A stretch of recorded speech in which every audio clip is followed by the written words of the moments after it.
Sul de Minas em Foco. Oferecimento Univaz, excelência em ensino, formação para a vida.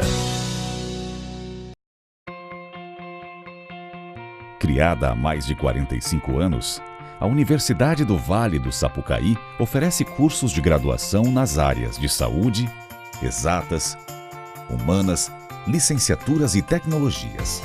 Oferece também cursos de especialização, MBA executivo, mestrado e doutorado. Na Univaz, o aluno encontra infraestrutura de qualidade com salas amplas, lousas interativas, climatizadores, bibliotecas com rico acervo e laboratórios de estudo e informática. A Univaz também conta com um espaço virtual de educação à distância que permite uma maior aproximação entre a universidade, alunos e a população. A Univaz entende que a inserção do aluno no ensino superior é mais do que uma conquista pessoal. É também uma responsabilidade da instituição escolhida, que deve preparar profissionais para o mercado de trabalho e formar cidadãos para uma sociedade melhor. Univaz, excelência em ensino, formação para a vida.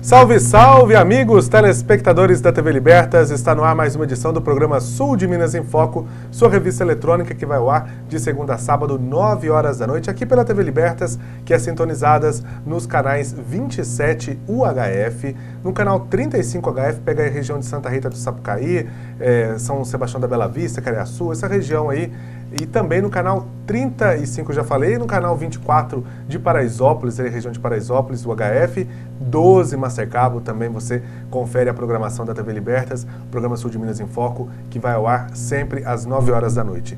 Quero agradecer de antemão o seu carinho, a sua audiência, a sua atenção disponibilizadas aí para o nosso programa. Nós que trazemos aí vários temas, né? Abordamos vários temas, desde utilidade pública, prestação de serviço, música, conhecimentos, novidades, enfim, tudo que você quer saber da nossa região aqui do estado, enfim, você fica por dentro do nosso programa. Quer acompanhar nas redes sociais? É o facebook.com/Sul de Minas Foco, você confere os bastidores do nosso programa.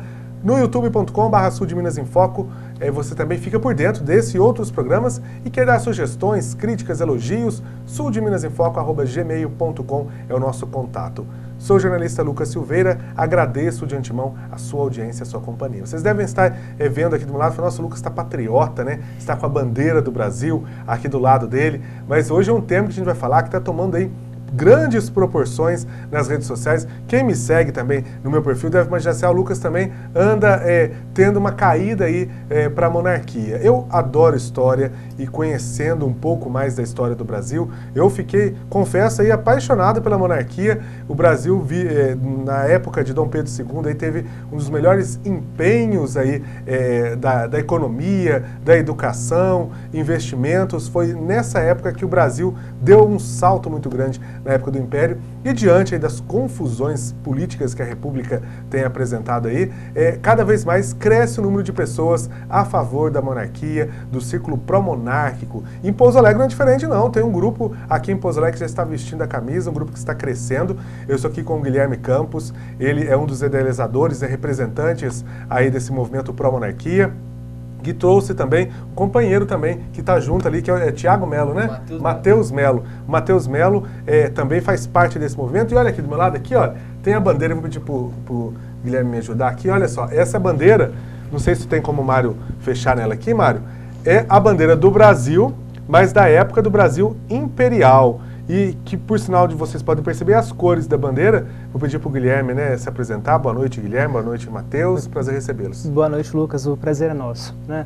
Bom, a bandeira imperial, ao contrário do que nós aprendemos nas escolas, né, tem as cores verde e amarelo, não por causa das matas e do ouro. Né?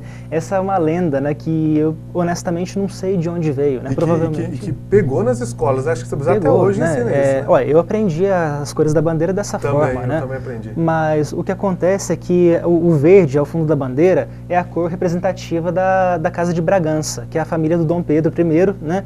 E o amarelo é a cor da casa da sua esposa, né, a Dona Leopoldina, que é da família austríaca, né, da família real austríaca. Então as duas cores, né, o verde e o amarelo, representam na verdade a união do imperador e da imperatriz que fundaram, né, a identidade brasileira como império. Né? E o brasão imperial aqui ao meio, né, quer dizer, o brasão escudo estilo inglês, escolhido pelo Dom Pedro, né, que era uma nova tendência heráldica na época, os ramos do tabaco e do café, que eram as duas atividades principais que ergueram o Brasil, né, a cruz da Ordem de Cristo e a esfera armilar, que é um instrumento de navegação da época, com um círculo aqui representando os estados da época, né? Hoje existe uma releitura da bandeira com os 26 estados, né, e o Distrito Federal. E em cima a coroa imperial, né, que representa o poder imperial, de fato. Então essa é a bandeira. Essa é a bandeira que fez parte do Brasil e que, na verdade, as escolas, né, ensinam aí. Uma ideia, eu até andei pesquisando, então vai ser um bate-papo bem gostoso hoje aqui. Você que tem essa curiosidade aqui de saber um pouco mais sobre o Império, sobre o ciclo monárquico, ficar sabendo um pouco mais dessa história. Vocês, né, tanto o Matheus quanto o Guilherme, vocês gostam da monarquia e estudaram a monarquia a fundo também, né? Sim, de fato. A gente teve um conhecimento aí aprofundado, inclusive. Temos conhecimento das monarquias várias existentes no mundo. E os avanços que ela traz para os seus países, né, exemplo da Inglaterra, do Canadá, da Austrália, que são fantásticos, o desenvolvimento, o que a própria monarquia proporciona pelo seu exclusivo quarto poder, por assim a gente notar. Ô Guilherme, fala pra gente nesse quesito hoje da situação política do Brasil. A gente percebe aí a República nesses escândalos de corrupção, e um atrás do outro, quer dizer, a população acaba desacreditando na classe política, né? E a monarquia, como é apresentada hoje, que seria uma monarquia parlamentarista, ela vem completamente ao encontro e ao desencontro dessa informação da corrupção da política, né? O que acontece com a monarquia, né, é o seguinte, aliás, antes de eu entrar nesse tema, né, eu queria comentar uma coisa curiosa, né? O Eduardo Cunha, né, e o Joesley agora comentaram que se eles delatassem tudo que há para ser delatado, a República cairia, né? E se fosse de fato o fim da República, o que aconteceria com o nosso país, né?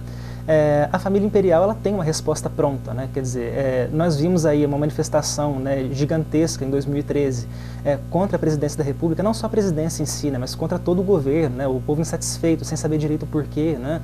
Mas o que acontece é que uma massa desinformada, se de repente toma o poder, não tem um plano de governo, não sabe o que fazer com aquilo. E a Casa Imperial do Brasil, desde que foi deposta, né, no golpe de 1889, ela está preparada para assumir de volta essa frente, né? Então, quer dizer, a proposta atual das monarquias é seguir a tendência contemporânea, que é separar totalmente Estado de governo, né? Então, dessa forma, o escândalo de corrupção que nós estamos vivendo no Brasil seria solucionado, né, dentro de um ambiente monárquico, não pela capacidade do imperador em gerir melhor o país, mas pela agilidade em dissolver o Congresso e convocar novas eleições, né? Essa é a função primordial do chefe de Estado como guardião do país, né? Ele olha para os funcionários, né, que são os ministros, os deputados e tudo mais, e ele tem o direito, né, de demiti-los, né? Então, a gente viu, né, na época do impeachment da Dilma, né, e estamos vivendo agora a possibilidade de impeachment do Michel Temer, né? O povo falando, né, é crime, é golpe, impeachment sem crime. No caso de uma monarquia, não, né? Isso seria simplesmente uma demissão. Se for criminoso, vai para a cadeia, né? Se não for criminoso, é demitido livre, paciência, né? O governo não está bom o suficiente, o imperador dissolve. Né? Ô Matheus, e você é jovem, quantos anos você tem? Tenho 17 anos. 17 anos. E o que te motivou aí a ter essa paixão pela monarquia? Dentro da história nossa, né, toda essa tradição, o patriotismo também, conhecer as raízes da nossa história, que ultimamente a gente não tem visto. Um povo que não conhece a sua história, certamente não tem como viver num país como o nosso. A gente tem que saber a nossa história, as nossas tradições e as nossas raízes. E a monarquia, excepcionalmente, ela tem as tradições que ela criou, as raízes, geram consequências até hoje. Exemplo, aqui na nossa própria cidade, o nome do edifício da Câmara dos Vereadores é denominado como um palácio hoje. Tudo em decorrência da época imperial, para você ter noção. Então, é importante, e voltei à monarquia, principalmente em questão de um patriotismo, certo? De uma volta à tradição e tudo mais. Ô Guilherme, você como representante desse círculo monárquico de Pouso Alegre, você tem percebido aí que nesses últimos anos, né, em decorrência até desse momento aí de corrupção vivido no país, as pessoas têm aderido, têm procurado mais informações nessa área da monarquia? Olha, eu vou te responder essa pergunta, Lucas, com uma ilustração, né, em figuras, né? Existia, desde poucos meses atrás, uma ideia legislativa circulando aí, essa é votado pela internet, né? Os cidadãos votam, se apoiam à ideia, e quando essa ideia atinge 20 mil apoios, ela pode ser discutida no Senado, né? Isso estava circulando em torno de 11 mil, 14 mil apoios, que são os apoiadores da monarquia pela internet, né, que a gente vê se manifestando com frequência, né? Depois dessas últimas delações envolvendo a JBS, em 3 dias o apoio pulou de entre 12 e 14 mil, não me recordo bem, para 25 mil hoje. Quer dizer, já passou a meta que precisa para levar para o Congresso. Passou a meta, o povo está deixando a meta aberta, né? Quer dizer, é importante esse conhecimento para as pessoas verem. Eu acho que falta do brasileiro, já que o Matheus disse aqui, você telespectador, é um pouco do conhecimento. Por quê? Porque a gente fala o seguinte, eu falo pelo que a gente estudou na escola, a república que geria, então, ou seja, ela tratou de transformar a monarquia como um demônio para enaltecer a república. Essa seria a realidade, né? Isso aconteceu com bastante peso, né, na nossa história. Os heróis nacionais, por exemplo, né, nós comemoramos dia 21 de abril Tiradentes. Mas a historiografia contemporânea já descobriu, isso é conhecimento superado, né, que Tiradentes é um herói inventado, ele foi um ninguém, né, só que a República precisava de um símbolo heróico para poder encarnar, né, a disposição do povo brasileiro. Então, e todos os heróis brasileiros até então eram monárquicos, né? O Machado de Assis, por exemplo, que é o maior romancista da língua portuguesa, né, monarquista roxo, né? Publicou notas oficiais sobre isso, né? Diz que ele tem 2 sonhos, um irrealizável, né? Impossível, que é a República de Platão, e um alcançado e atingido, que é o sistema monárquico parlamentarista, né? Então, os nossos heróis nacionais, eles eram todos monárquicos, né? O José Bonifácio de Andrade e Silva, que é o fundador do Brasil como ele é, né? Monarquista, não teria como não ser, né? Então, a República precisou, nos primeiros anos de exercício, destruir as boas coisas, né, da imagem da monarquia e colocar coisas novas, né? O problema é que a administração da República sempre foi desastrosa ao longo da nossa história. Nós passamos aí por diversas constituições, diversos golpes de Estado, né? Inflação exorbitante. Então, assim, não é tarde, né, que o povo hoje olha para o nosso sistema e vê que ele não funciona, né, que ele tem uma lacuna grande a ser preenchida. Guilherme, qual que é a sua formação hoje? Eu sou professor de idiomas, né, me formei em letras com ênfase em latim. E você, como que despertou essa sua vontade pela monarquia? Olha, eu não sei te dizer exatamente qual foi a data, né, em que eu comecei a me interessar pela monarquia, mas foi recente, né? Eu me formei em Belo Horizonte, voltei para Pouso Alegre em 2012, né? E foi só depois desse período que eu comecei a acompanhar, né, alguns colegas de profissão que citavam, em um lugar ou outro, a atividade da família imperial, né? E o que me conquistou no movimento monarquista não foi um sonho de ideal monárquico e tudo mais. Foi, em primeiro lugar, a sanidade dos membros da família imperial, né? São todos estadistas muito bem formados, né? O Dom Bertrand de Orleans Bragança, que é o segundo na linha de sucessão, ele é o membro mais ativo da pró-monarquia, né? E escutar o Dom Bertrand falando, apesar, né, de alguns posicionamentos enérgicos que ele tem, que podem ser mal compreendidos pela maior parte da população, bom, só de ouvi-lo falar, nós percebemos que ele é uma pessoa muito lúcida, né? Não existe comparação, né, de profundidade de análise entre ele com nenhum político do Brasil, sem puxar sardinha para nenhum dos lados, para a direita ou para a esquerda. Político nenhum no Brasil equipara o nível de discurso que o Dom Bertrand é capaz de fornecer, né? Então isso me chamou muita atenção em primeiro lugar. Aí eu comecei a acompanhar a atividade dele, do Dom Luís, que é o herdeiro do trono, né? Dos príncipes mais jovens, né? O Dom Rafael, Dona Maria Gabriela, né? Que são bastante ativos também, né? E fui percebendo que essa geração, né, monárquica faz um trabalho fenomenal de defesa do país sem pedir absolutamente nada em troca, né? Mesmo os príncipes falecidos, né, que fizeram todo um trabalho, né, de presença na política do Brasil, eles sabiam que a perspectiva, né, a chance de retorno da monarquia de fato era um negócio mínimo, né? E ainda assim, eles com as preocupações do dia a dia, pagando conta, trabalhando como todo brasileiro normal, né, eles resolvem dedicar grande parte dos esforços em serviço do Brasil. Então isso chama bastante atenção. Bom, a gente vai continuar esse nosso tema hoje aqui, que é sobre a monarquia parlamentarista, esse assunto, esse ciclo pró-monárquico que está tomando conta aí do Brasil nos últimos dias, e a gente volta já depois do intervalo. Eu vou até mostrar nesse programa ainda umas imagens que eu consegui aí do retorno aí dos restos mortais de Dom Pedro II, da Princesa Isabel, que fazem parte da história do Brasil, né? E a gente vai falar desse tema já depois do intervalo.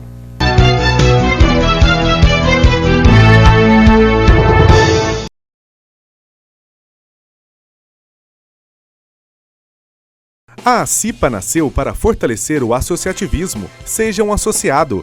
Ligue agora 3449-8920 ou acesse o site acipa.com.br e venha conhecer as vantagens de ser um associado. ACIPA, Associação do Comércio e Indústria de Pouso Alegre.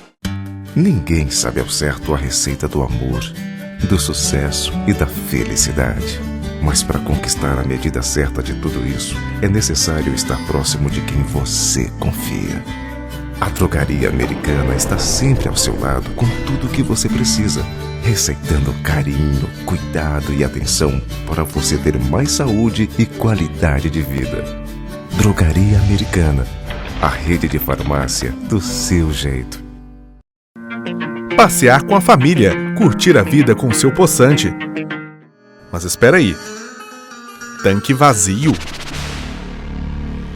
Preciso de um posto de combustível urgente. Mas abastecer de novo com esse preço? Preciso arrumar um meio de gastar menos. Que tal economizar mantendo a revisão em dia? É claro, no Grupo Salinho faço tudo com qualidade. Grupo Salinho, autopeças e centro automotivo. Lojas em Pouso Alegre e Itajubá. Você pretende cursar Direito, mas ainda não decidiu em qual faculdade irá prestar o vestibular? Então conheça a FDSM. A FDSM está entre as melhores faculdades de Direito do Brasil. Foi avaliada com nota 5 pelo MEC, conceito máximo de qualidade de ensino. Além disso, possui convênios internacionais para intercâmbio, uma experiência marcante para a sua carreira. Sempre investindo em sua estrutura, a FDSM proporciona aos seus alunos uma formação de alto nível. E se tudo isso tem a ver com você, você tem tudo a ver com a gente. Mais informações 35 3449 8124. Acesse o nosso blog do Vestibulando no site www.fdsm.edu.br. O melhor direito é o nosso.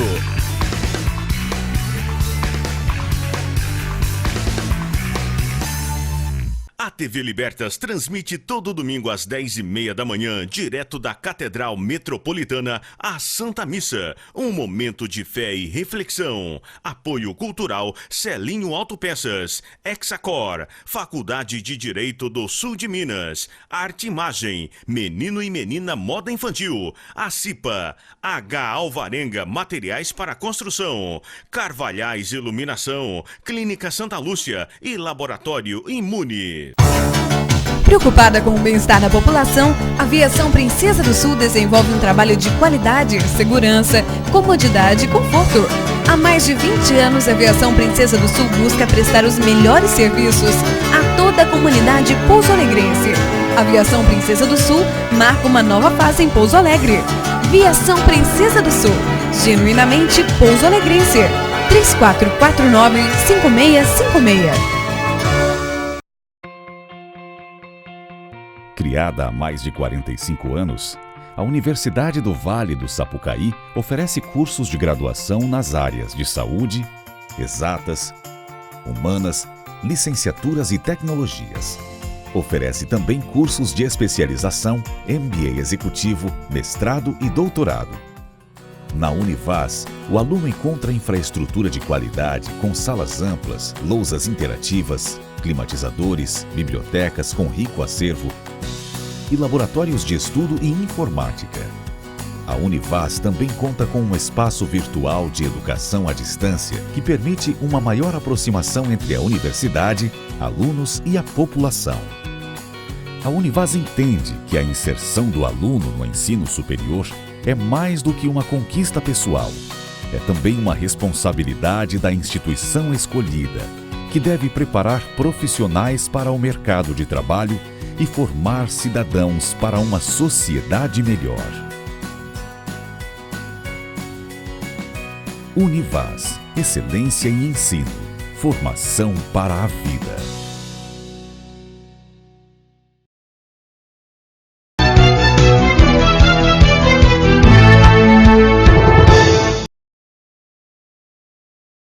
Ok, de volta com o nosso programa Sul de Minas em Foco, hoje falando sobre o círculo monárquico aqui em Pouso Alegre, diante aí dessa crise política que avassala o Brasil.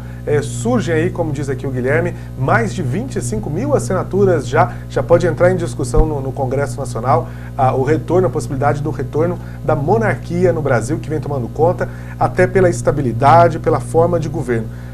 Guilherme e Matheus, para a gente elucidar os nossos telespectadores, as pessoas falam, quando falam em monarquia, vem na cabeça escravidão. Eles acham que, nossa, o povo quer voltar à escravidão, e gente instruída, que inclusive eu já tive acesso para conversar, as pessoas falam, não, mas monarquia, você quer que volte à escravidão no Brasil? Eu queria que vocês explicassem o motivo da monarquia e que quem foram os precursores da abolição da escravatura foram os monarcas, né? Bom, a família imperial, desde Dom Pedro I, eles pretendiam já abolir a escravidão. Entretanto, como muito se fala também, havia um parlamento e tinha que passar por esse parlamento toda essa questão. E não só a família imperial, como grandes personalidades como Joaquim Nabuco, defendiam a abolição. Bom, e foi por causa da família imperial que ocorreu a abolição em 1888, com a princesa Isabel assinando a lei. Enfim, a família imperial, tanto antiga quanto atualmente, é abolicionista, é contra a escravidão, então não precisa se preocupar com isso. Isso é uma invenção, né? Sim. Na verdade, grande parte dessa invenção, como você chamou, é justamente por causa dos nossos materiais didáticos, né? Nós não temos acesso à história do Brasil como os príncipes têm, né? Quer dizer, nós vemos isso em material ideologicamente tendencioso, né?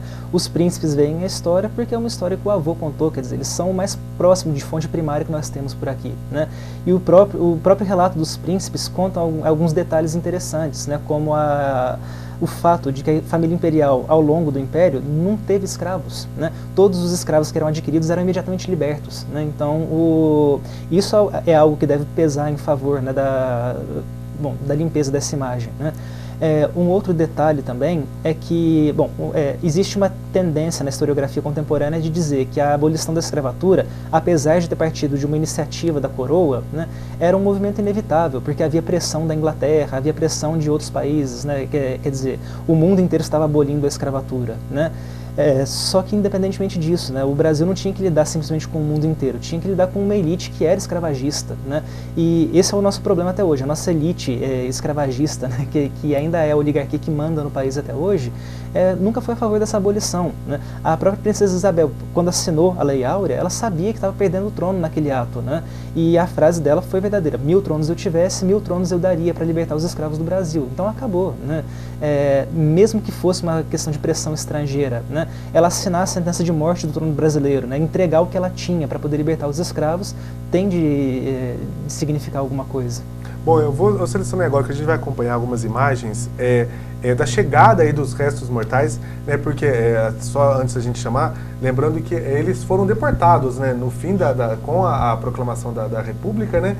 Esse golpe que houve, a família obrigatoriamente eles deportaram a família imperial do Brasil, né? Sofreram inclusive ameaça de fuzilamento. Quer dizer, se não saíssem. Sim. Então a gente tem algumas imagens desse retorno, eu vou colocar agora um vídeo aí com algumas imagens do retorno, quando chegaram aí os restos mortais para Petrópolis, né, que é a terra que Dom Pedro II e a princesa Isabel adotaram aí, vamos dizer assim, que era a cidade que eles escolhiam para passar as férias, né, no Rio de Janeiro. Então a gente vai conferir aí esse vídeo.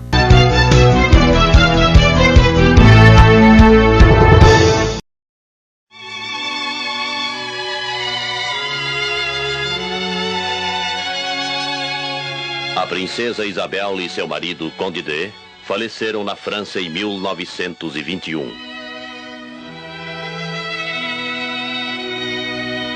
O Brasil, em 1953, mandou o cruzador Barroso ao porto do Havre para buscar os despojos mortais dos 2 personagens históricos que permaneceriam no Rio de Janeiro até sua recente trasladação para Petrópolis.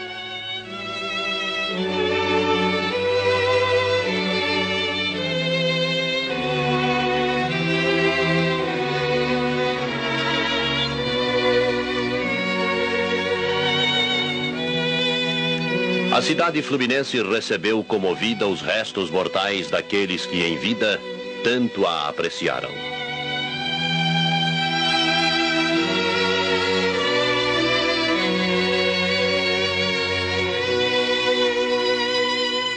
Junto à Câmara Ardente, o povo prestou uma última homenagem à Redentora e ao seu marido, Marechal do Exército Brasileiro.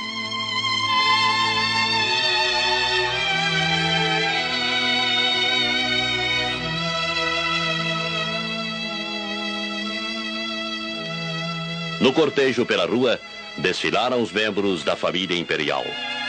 A princesa Isabel, que 3 vezes ocupou a regência do Império, teve no sepultamento definitivo honras de chefe de Estado.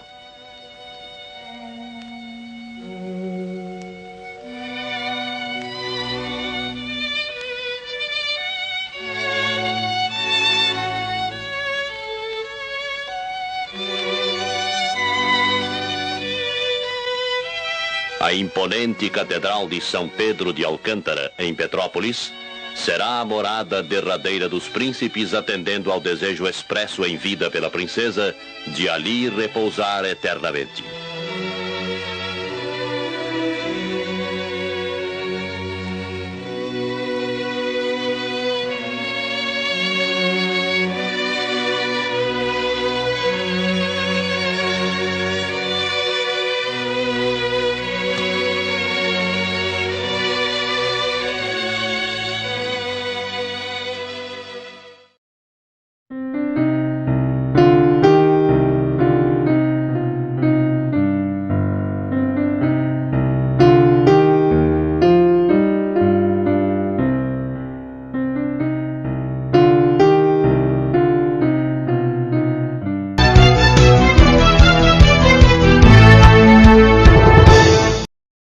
Tá aí, vocês conferiram aí.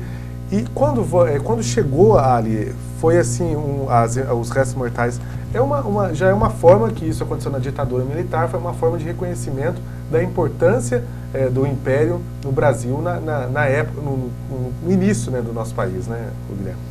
Olha, o reconhecimento, né, da importância do Império não é só por parte, né, dos militares ou por parte, né, desse evento que aconteceu agora, né? Os militares, eles tentaram, inclusive, num episódio, devolver o poder para o então chefe da Casa Imperial, né?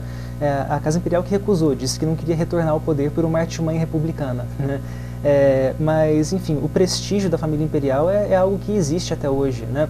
Não só pelo valor que a família imperial brasileira tem por si, mas pelo próprio prestígio do símbolo monárquico na nossa cultura, como o Matheus mesmo estava comentando no começo, né, da nossa entrevista, né? Nós estamos recheados, né, de símbolos monárquicos de cima a baixo, né? Um pai, por exemplo, que quer elogiar a própria filha, não chama ela de primeira daminha, chama de princesinha. É verdade. Nós não vemos, né, por exemplo, um travesseirinho para vender numa loja de bebê com uma faixinha presidencial, nós vemos uma coroa, né? É verdade. Nós não chamamos, né, até hoje nós mantivemos alguns símbolos monárquicos, como os palácios, né, quer dizer, a pompa do imperador, a gente transferiu para o presidente, né? Isso é algo que seria totalmente desnecessário na República, mas como forma de legitimar a pompa do governo, né? Essa cópia dos símbolos monárquicos é bastante evidente. A própria guarda da presidência lembra a época do Império, né? São os guardas, né, os dragões da independência. Com o mesmo nome, inclusive. Com o mesmo nome, não teve alteração. E com um dado curioso, né? O Dom Pedro II tinha dissolvido os dragões da independência por considerar que eles eram um desperdício de dinheiro público. A primeira providência para legitimar o poder da República como ato foi restaurar essa guarda, né? Para poder manter a pompa e manter a credibilidade com o povo, né? Quer dizer, nisso, Guilherme e Matheus, a A nossa sociedade, vamos dizer assim, foram 120 anos de república? 127. 127 anos de república, ainda permanecem os resquícios da monarquia, né? Sim, o nosso próprio sistema de organização social, ele é baseado num senso de nobreza, né? Quando eu falo nobreza, eu não estou querendo dizer sangue azul, né? Eu digo a nobreza de fato. A ideia de nobreza é você ser capaz de sacrificar os seus próprios interesses pelo interesse de alguém que não é capaz de se defender, né? Quando nós pregamos, por exemplo, né, mesmo movimentos, né, de esquerda, que eles dizem que o importante é valorizar o mais pobre, fazer caridade e tudo mais, né, ajudar a pessoa a andar com as próprias pernas, quer dizer, você despender a sua própria energia para ajudar o próximo. Isso é o senso de nobreza de fato. A nobreza europeia toda se construiu em cima desse princípio, né? É claro que a coisa se desviou ao longo da história, houve bastantes desdobramentos por aí, né? Mas nós pensamos ainda bastante com essa noção de nobreza, né?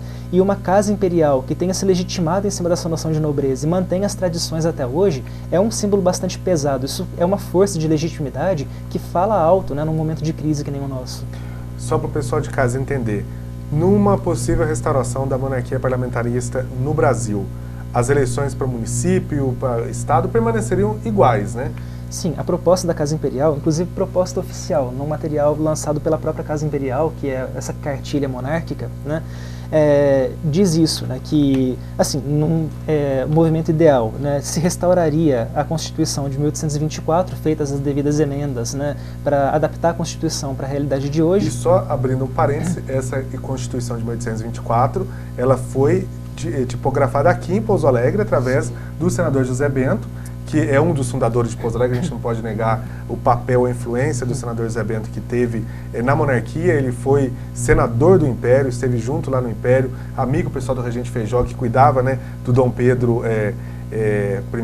E eu falo isso com propriedade porque eu fiz meu projeto de TCC na faculdade sobre o senador José Bento. Então, a influência dele aqui na região é muito interessante. Então, essa Constituição que foi fundada, foi constituída aqui, tipografada em Pouso Alegre, seria a que entraria em vigor?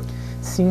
Não sei se entraria em vigor, porque isso é um projeto pensando no ideal, né? A própria ideia legislativa de se fazer votar o retorno da monarquia no Senado, né, por vias constitucionais, talvez fosse um impedimento para que isso acontecesse, né? Mas a ideia de preservar a Constituição de 1824 é preservar também um sistema descentralizado, né? Quer dizer, os municípios continuariam tendo autonomia para poder se governar, né? Talvez um pouco mais de autonomia, inclusive, porque a nossa União hoje ela é muito mais centralizadora do que os governos absolutistas da Europa, né? Isso é um negócio muito curioso, né? Nós temos medo de monarquia porque pensamos, vai votar aquele regime absolutista, rei, né? Tudo na mão do rei, mas não é, né? Os regimes absolutistas jamais pensariam, né, em alguém que é chefe de Estado e de governo e que sai lançando decretos e medidas provisórias para cima e para baixo, como o nosso presidente hoje pode fazer, né? Então, restaurar a Constituição de 24 seria garantir, né, as liberdades dos municípios, né, e dos estados, e isso significa que nós continuaríamos com as eleições municipais do mesmo jeito, as eleições para governador do mesmo jeito, né? Existe uma discussão aí que talvez fosse colocada em voga, né, de fazer um voto, né, para eleger os representantes por distrito, né? Mas isso é uma outra questão à parte, né? E só a questão do governo que seria diferente, né? A proposta do parlamentarismo é: os cidadãos votam no parlamento, o parlamento vota um primeiro-ministro que pode ser demitido pelo parlamento a qualquer momento, né? Então, entre os representantes eleitos no parlamento, um pode ser votado lá dentro como primeiro-ministro, né? E esse primeiro-ministro é que seria o chefe de governo, que governaria as coisas todas, né? O imperador ficaria à parte como chefe de Estado, né, responsável por fiscalizar o parlamento, né? E por outras questões, como diplomacia, né, chefia do exército, que são funções de um chefe de Estado, de fato, e não de um chefe de governo. Quer dizer, evitaria aí muita coisa, evitaria muita corrupção, porque o imperador teria o cargo vitalício, não teria aquele negócio, não, vamos roubar, né, tem 4 anos só, né, não teria esse problema. Sim, de jeito nenhum, né? Existe um certo balanço no sistema parlamentarista, né, porque o imperador, ele tem esse cargo vitalício, né, de chefia do Estado, então ele não pode fazer besteira, porque como um pai não quer que o filho herde dívidas nas mãos, né, o imperador não vai querer que o próprio filho herde um país quebrado, né? Então ele tem esse zelo, né, esse senso de que o país é a terra dele e que ele precisa zelar por isso, né? Ao mesmo tempo, existe uma rotatividade dentro do Congresso, né? E essa rotatividade é o que permite, né, aquele balanço teórico entre direita e esquerda, por exemplo, de funcionar, né? E com uma diferença. Hoje, no sistema do Brasil, presidencialista, o presidente e o Congresso não devem satisfação a ninguém. Eles, teoricamente, devem satisfação moral ao povo, mas um senador, um deputado, não tem obrigação nenhuma de fazer a vontade popular. Eles fazem por graça, por prestígio político, para conquistar votos, Mas, no sistema parlamentarista, com um rei na chefia, eles devem satisfação ao imperador, Então, se de repente o Congresso afunda em um escândalo de corrupção, eles perdem imediatamente o cargo. O Congresso é dissolvido e convocadas novas eleições. Então, por medo de perder o próprio emprego, por zelo, por amor próprio, o deputado, o senador e o primeiro-ministro eles têm um incentivo maior para poder cumprir o próprio serviço com diligência. Bom, infelizmente o nosso tempo está se esgotando. Eu queria as considerações finais aí de vocês sobre esse tema aí, sobre esse círculo monárquico. E quem quiser também obter mais informações com vocês, como que faz para entrar em contato quem se interessar? Bom, nós temos uma página no Facebook, que é o meio de comunicação mais popular hoje, que se chama Círculo Monárquico do Sul de Minas. O nosso Círculo Monárquico ele não é só para Pouso Alegre, ele foi uma iniciativa regional, todas as cidades do sul de Minas estão convidadas a participar conosco. Nós temos membros de Poços de Caldas, de São Lourenço, de Ouro Fino. Então, é só entrar em contato conosco pela página do Facebook, Círculo Monárquico do Sul de Minas, e nós faremos o possível para poder responder a todas as questões que vocês tiverem, e criar um clima de amizade, para que a gente possa debater essas ideias num ambiente pacífico. Matheus? Bom, eu desejo ao público que procure mais pela nossa história, primeiramente, procure pesquisar mais sobre a monarquia, se manter informado nessa questão e, diante dos problemas que nós temos ultimamente na nossa república, ver que existem alternativas, não ficar descrente na política, mas sim ver as alternativas, conhecê-las e talvez até virar adepto delas. Gente, quero agradecer Guilherme, Matheus pela presença, pela participação. Foi um prazer conversar com vocês e levar também ao nosso público de casa um pouco do conhecimento da história da monarquia e quem sabe aí talvez aqui semearem novas sementes, novos ideais. Muito obrigado pela entrevista, pela participação de vocês. E eu agradeço vocês aí de casa que nos acompanharam, pelo carinho, pela audiência e até o nosso próximo programa. Eu vou encerrar aqui, eu vou pedir aqui pro Guilherme me ajudar aqui, com a bandeira imperial do Brasil. A gente encerra o nosso programa de hoje. Até a próxima atração. Um forte abraço.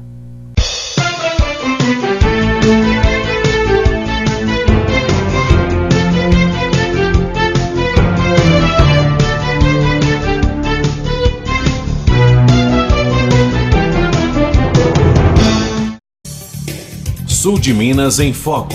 Oferecimento Univaz, excelência em ensino. Formação para a vida.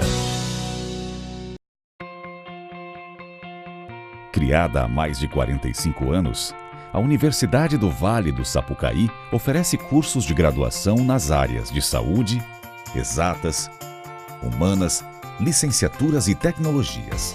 Oferece também cursos de especialização, MBA executivo, mestrado e doutorado. Na Univaz, o aluno encontra infraestrutura de qualidade com salas amplas, lousas interativas, climatizadores, bibliotecas com rico acervo e laboratórios de estudo e informática. A Univaz também conta com um espaço virtual de educação à distância que permite uma maior aproximação entre a universidade, alunos e a população. A Univaz entende que a inserção do aluno no ensino superior é mais do que uma conquista pessoal. É também uma responsabilidade da instituição escolhida, que deve preparar profissionais para o mercado de trabalho e formar cidadãos para uma sociedade melhor. Univaz, excelência em ensino, formação para a vida.